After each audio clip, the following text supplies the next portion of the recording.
The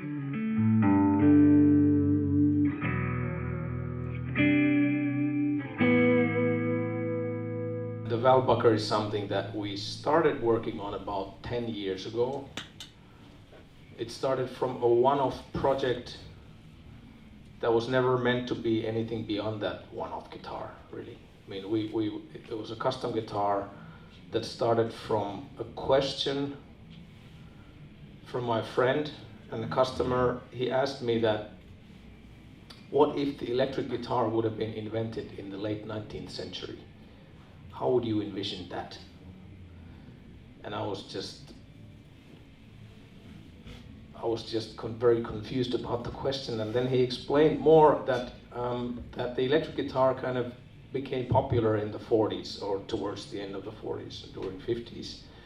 But the technology for making electric guitars was there already a lot earlier. And he was just fascinated about the idea that why did it take so long time?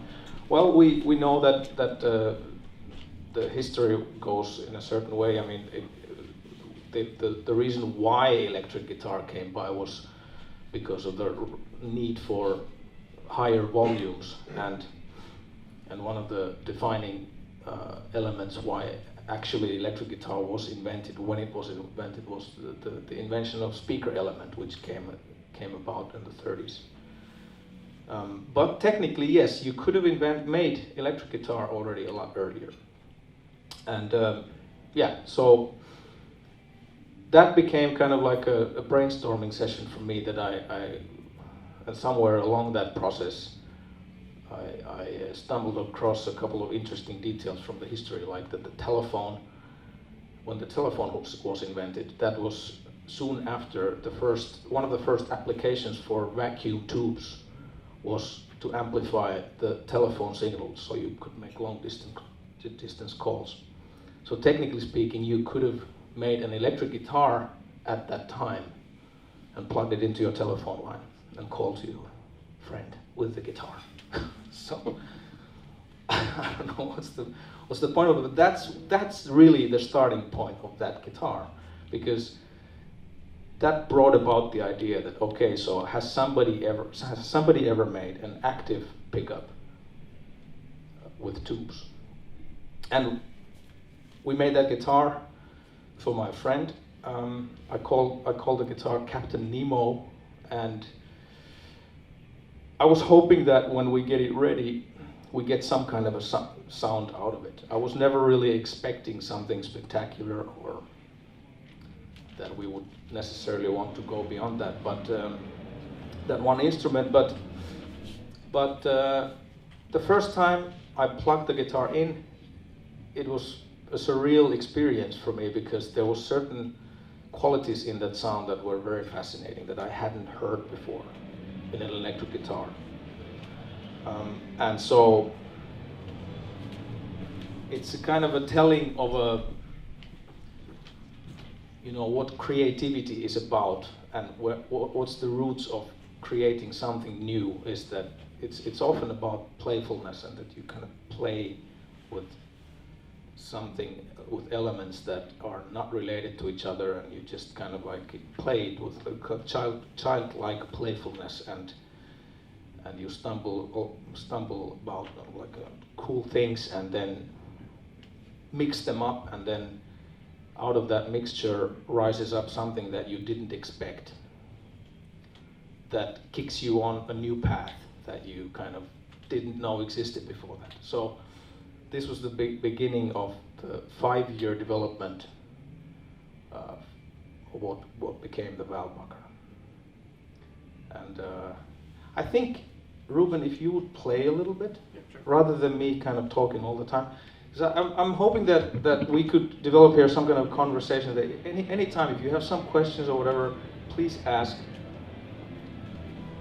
Please interrupt me, Ruben, my speech. And so, we're trying to get to the bottom of it, that why would anybody need this kind of a guitar in this world? Or is there a place in this world for this kind of a pickup or instrument, in a way? Because we know that we live in a conservative world, and majority of guitarists, in my experience, they don't want anything new. They want the old over and over and over and over again. So this is my question, that is there a place for something new? Or is there something new in this? Let's try to find out.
What did you have happening there? I mean, the signal chain. A lot. What's in there now? I mean, there's the guitar. Yeah, which runs into the yeah. deluxe reverb, Yeah, and yeah. then in the between there is something. Well, I really just have a bit of reverb and delay on for ambience right now, and for a lot of it I was using the Dude, just as an overdrive pedal, to be able to get a lot more different shades of gain happening, because one of the standout qualities of the Valvebucker system is an immense dynamic range. So just demonstrating that through a clean amp just kind of gets you very quiet and very loud. So demonstrating it with a little bit of dirt really lets you see all the different shades of gain you can get out of this, more so than with any other pickup so far. Yeah. So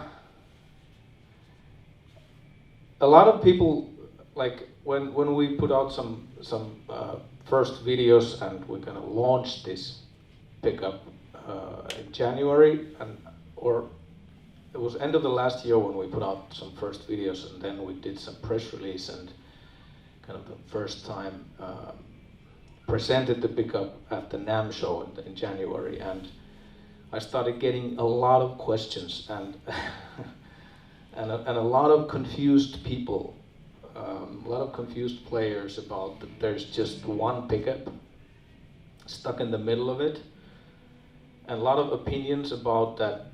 Look, there's just one pickup in the middle. It sounds like probably like shit. It can't sound good because it's only one pickup in the middle.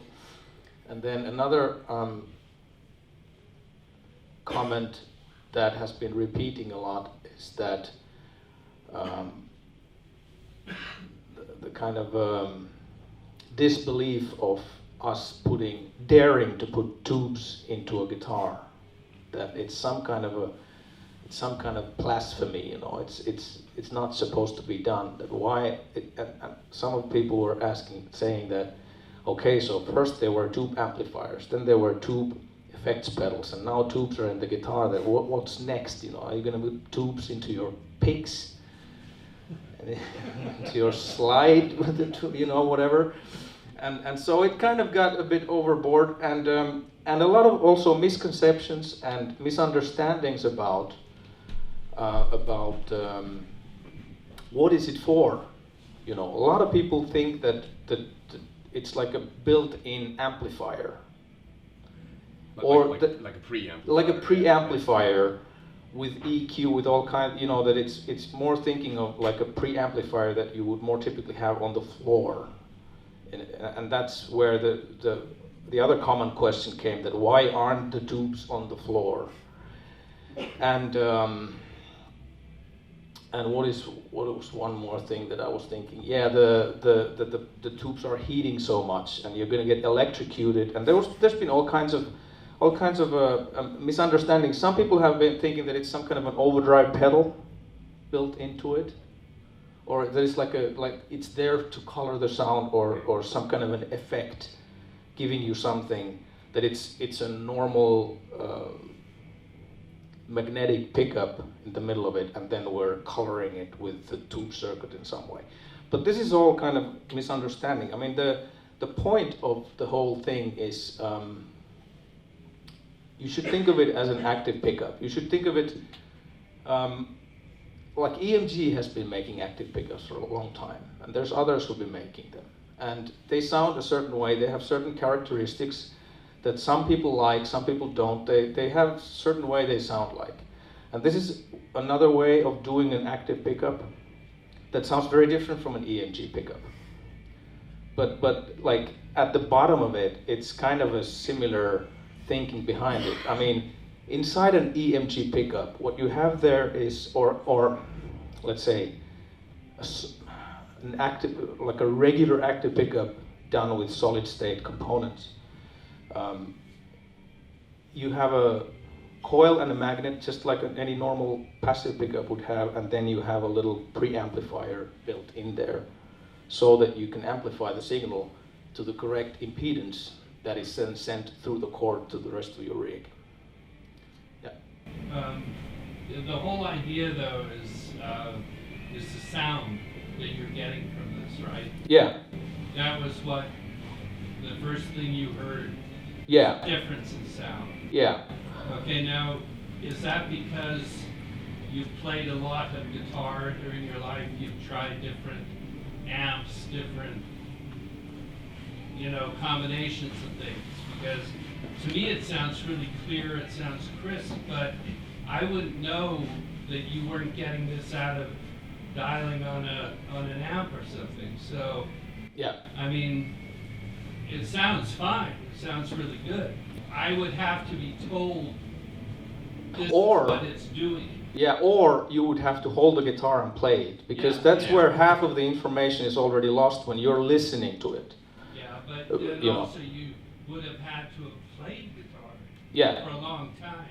It's like different acoustics. Yeah, of course. And my background is that I've been playing guitar since I was a kid, but then towards my 20s, I've kind of shifted more into making guitars. So I've been making guitars for my living for 25 years.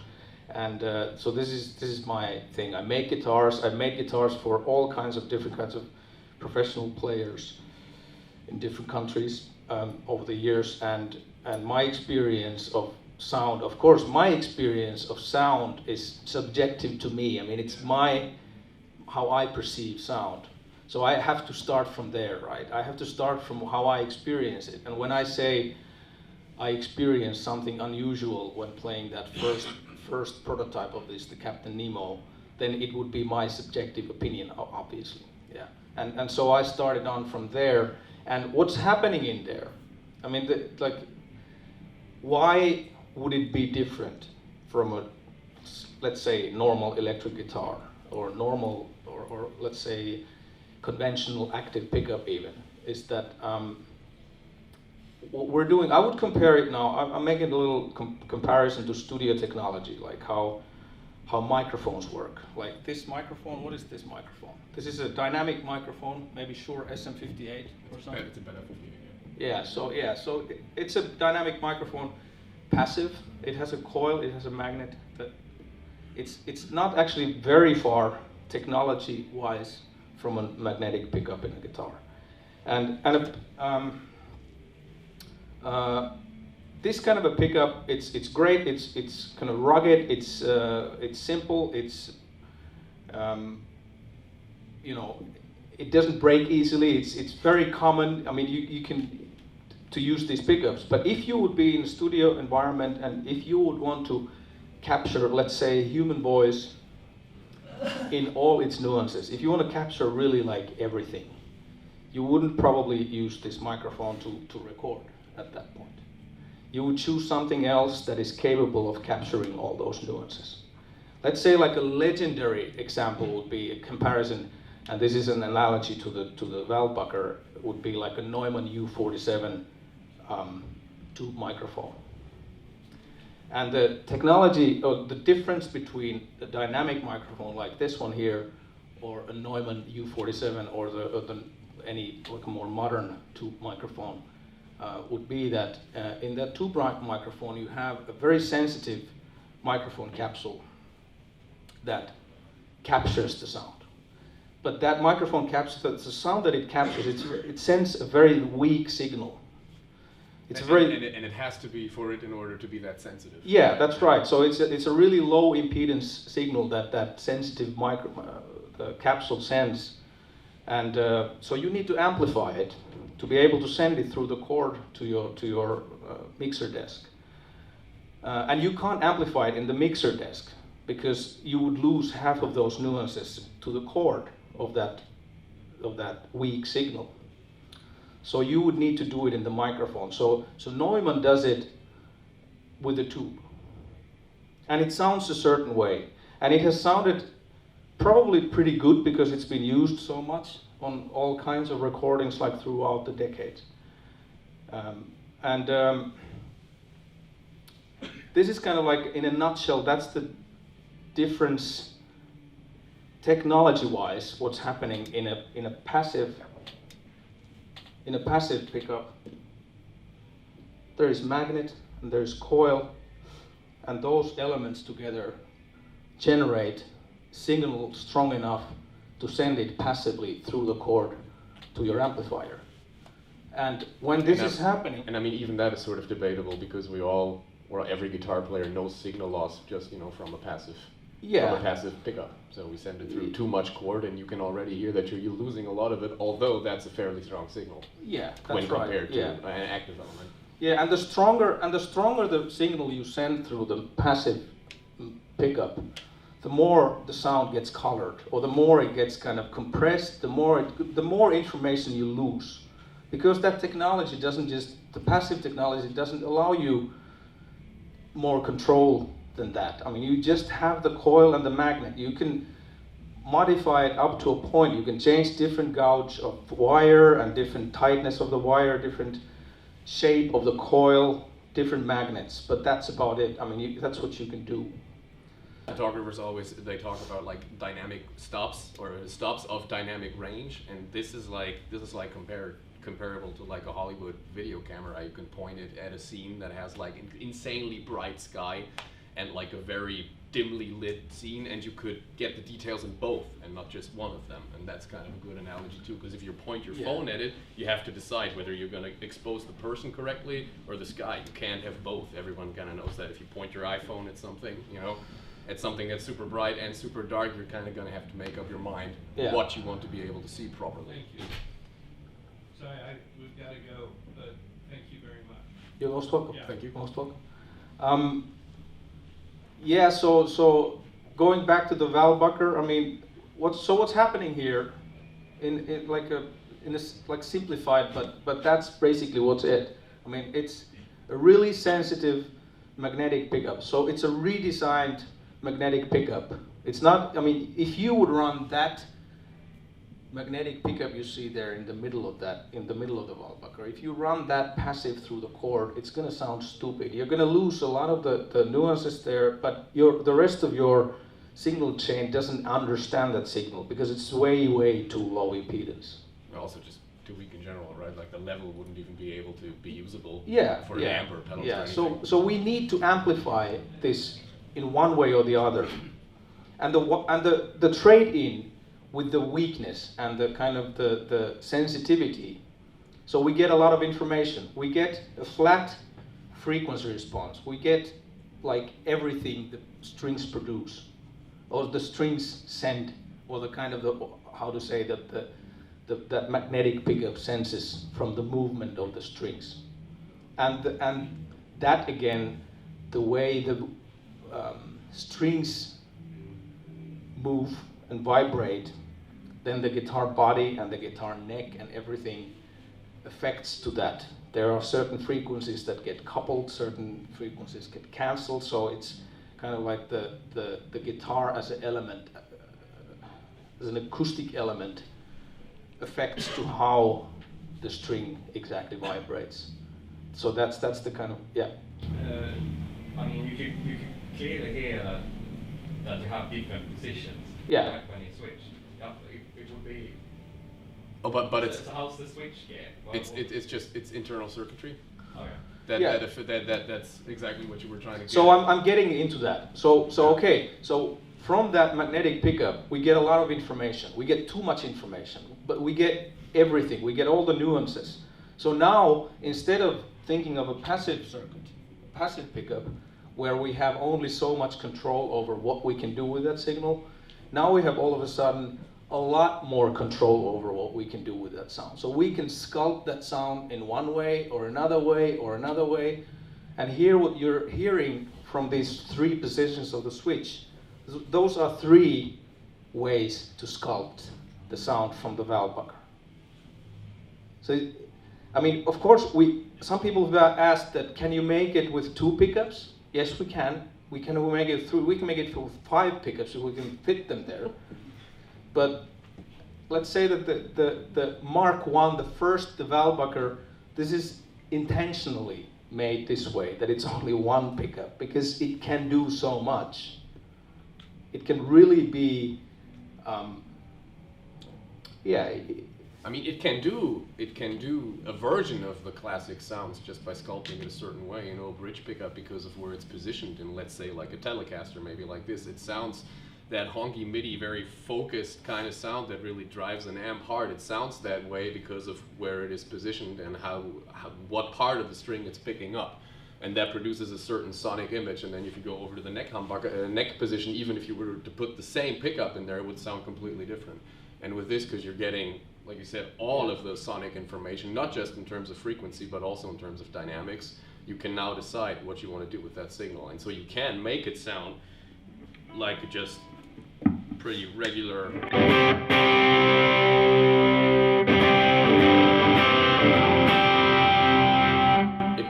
It can do the bridge rock kind of sound, although kind of sound. It's not exactly the same. No, it's not exactly the same because the pickup is located in that position. So it's regarding to the string vibration and the kind of it picks up different harmonics. The notes where it's kind of located. Of course, it's not the same. Yeah. And then again, this is not supposed to replace all the other guitars that have ever been invented before. I mean, that's not the point of it. The point of it, why we are doing it, is, you know, what is the guitar for in the first place? Is it for collecting them, or is it for making music? I mean, for me, guitar is a tool for making music. I love it that you people collect them, though. But keep doing that. But we keep playing them too, because it's fun.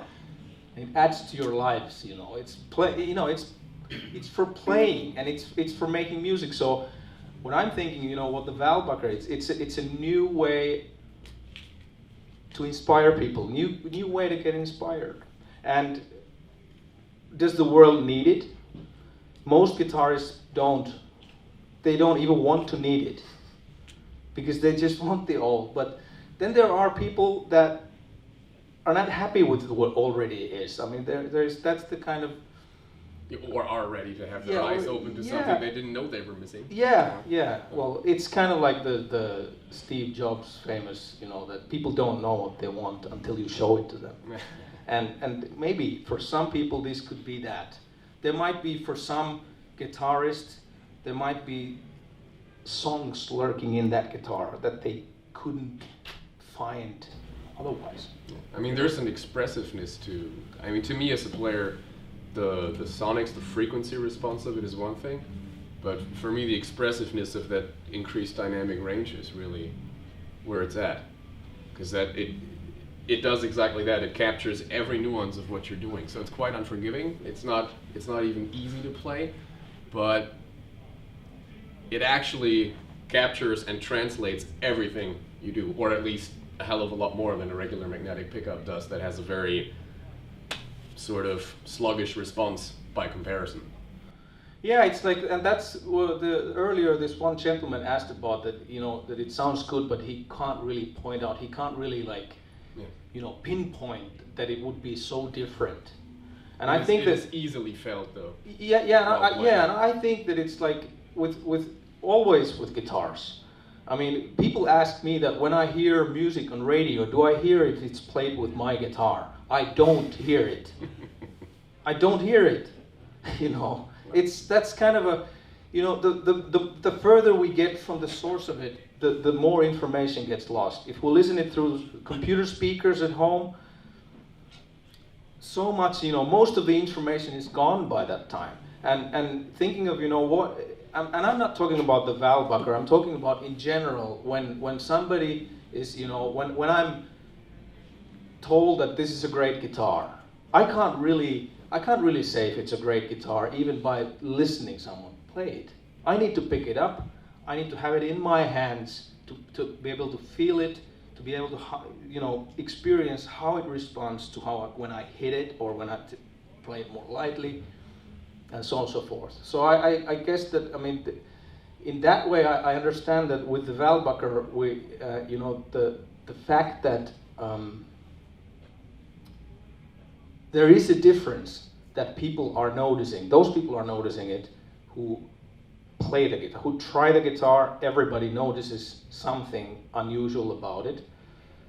I think that's our chance that the Valvebucker might have a place in this world, and at the same time, that's the biggest challenge of it, because again, it makes people confused because scared because there's the kind of thought that, okay, so wait a minute, what am I going to do with this? It doesn't fit into, what is this? It doesn't fit into any of my familiar boxes. It's not really it's not like my Telecaster, but is it like my Les Paul? No, it's not like my Les Paul. It's nothing like was before exactly. Yeah. So it's a new way, new concept. But as with this increased fidelity and dynamic range, Yeah. do you notice a bigger difference between the choice of woods and construction of the guitar? Because there are certain pickup like Indie, for instance, Yeah. which tend to obscure and mask the Yeah. differences of the guitar. I would assume that this rather reveals the different nature. Yeah, it seems to reveal them, but I have to say to that question, I don't have yet enough experience to give you a civilized answer to it, because we've only made 4 instruments with this so far, So some of which have been quite different. Though. Yeah, they are different, but part of the difference at this point has been that we're talking more or less about prototypes. We have now a couple of instruments that we kind of finalized the design and we've landed in a certain type of circuitry. So we're getting there. I'll be wiser in a few years. And the more we sell these guitars, the wiser I'll become.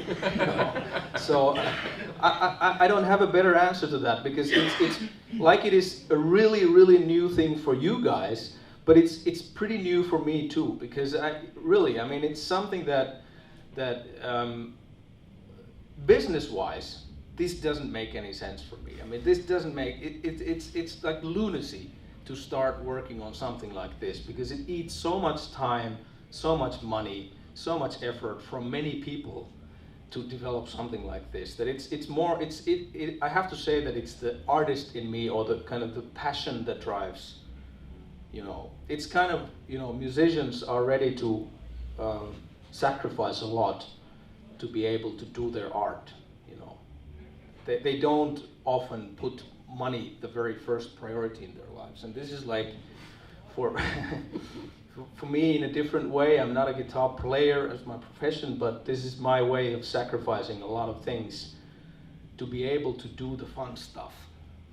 And that's what I feel this is. I kind of, you know, now that the 10-year journey starts to be at a point where we can actually accept an order for this instrument if somebody is crazy enough to order one. You know, I'm kind of, right now it starts to be like this relieving feeling that, on one hand, relieving that it's, most of that struggle is behind, because there's been a lot of drawbacks and a lot of obstacles in it. We've nearly given up a couple of times.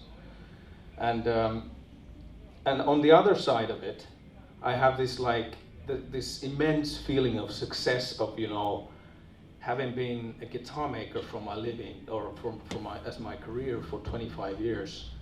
And, you know, I've found my own way of making guitars and our instruments. There's some certain materials that we use that are quite unusual, and we found our way of making a certain, I would call it like a trademark sound, that my guitars can be somehow, before the Valvebucker, they can be in some way recognized. People are recognizing that sound, that there's certain kind of like transparency typically in my instruments, and it comes from many things. It comes from the tone wood I choose, it comes from the pickups that we're using, and the whole thing, how we put the guitars together. And this pickup is actually a continuation of that similar transparency. It's like the Ruokangas sound, you know, 2.0, I would say. It's kind of, and in another way, it feels like our own song. If I would be, you know, composing music, you know, I'm making interpretation of Telecaster style guitars or Les Paul style guitars, but this is something that is ours, that nobody else had this before us. Well, it's actually a novelty. Yeah. In a market that is very much driven by what we're used to. Yeah. By cliches and by things that we've become accustomed to over the years, and that's what we gravitate towards. And nearly everybody who does make guitars makes them the way we're used to. Yeah. A professional player in Finland, he does a lot of solo things, mostly with acoustic guitar, Petteri Sarjola. And he plays the German guitar by Andreas Kuntz. And he does a lot of like this virtuous tapping stuff, crazy stuff, like hits the guitar, and there's all kinds of percussive, acoustic fingerstyle stuff. Yeah. And 5 minutes more, okay, great. So he was telling about his experience with this guitar. He did one solo gig with the Valvebucker guitar quite recently. There's some YouTube videos of that. If you look from our channel, you'll find them. One guy jumping on stage, crazy guy. Impossible to not miss that it's him. So he was telling about his experience about, you know, recording an electric guitar, and to get the guitar sound like he wants, he needs to put a lot of expensive studio technology there to sculpt the sound the way he wants, so that the recorded electric guitar sounds the way he wants. But with this guitar, he felt like it's there. He just plugs it in, that it's there. That it has that kind of natural, slight tube compression to it. Well, that just feels. It's that kind of sheen you put on things, you know, because you don't really, you're not actually trying to make a guitar sound the way it sounds in the room when you're recording. You're trying to make it sound way better than it ever can in real life, and that's what you use all that studio equipment for. Yeah. And technically it makes a lot of sense, because a lot of what you do with all that studio equipment is factually in here. Yeah. So it's not just an impression you get, it makes sense. But, yeah, okay. Question? do you have to replace the tubes after a certain time? Or do you Oh yeah, well, we don't have time to cover everything, but I'll just quickly explain. We're using here tubes that haven't been manufactured since the 1960s, which sounds very crazy, doesn't it? But it's a type of tube, or there's two tubes there. There's a triode tube and there's a pentode tube in there. I'm not gonna tell you the actual codes of what tubes they are, but they're tube types that haven't had any commercial applications in decades anymore. So they're available through all kinds of new old stock tube outlets for very affordable cost. And they are readily available. It Yeah, sounds they are like readily they wouldn't available. be, but they are. Yeah, I have thousands of them. I have thousands of these tubes that I've been going through and measuring and trying to understand these tubes together with our engineer who's been developing this with us. And so these tubes in this guitar, they have a date August 1945. And that pair that is there, 1945 August. I mean, with preamps too, it's probably the same as it is with amps. If nothing's wrong Yeah. with them, you don't really change them. Yeah, and the thing is that these tubes they've been used in aircraft, like war aircraft, by U.S. Army. This tube, I bought them like a U.S. Army outlet from the United States. They've been used in radars. They've been used in tanks. Everything, all kinds of technology before the era of solid state arrived, and. These military spec tubes, their life expectancy is about 40 to 50 years on mains voltages when you run it with 230 volts. Well, we're running the tubes with a fraction of that. And our engineer, I mean, you can't tell how long they're gonna last, but exactly, I mean, we don't have a crystal ball, but mathematically speaking, the life expectancy is about 300 years. So they will outlive us. And to kind of stress this, we're giving the tube's lifetime warranty. I don't know if it's the lifetime warranty of the tube or me, I don't know. It's difficult to say, but I promise to, as long as I live, I will replace a tube free of charge if it fails. A jingle, and we're done. A jingle.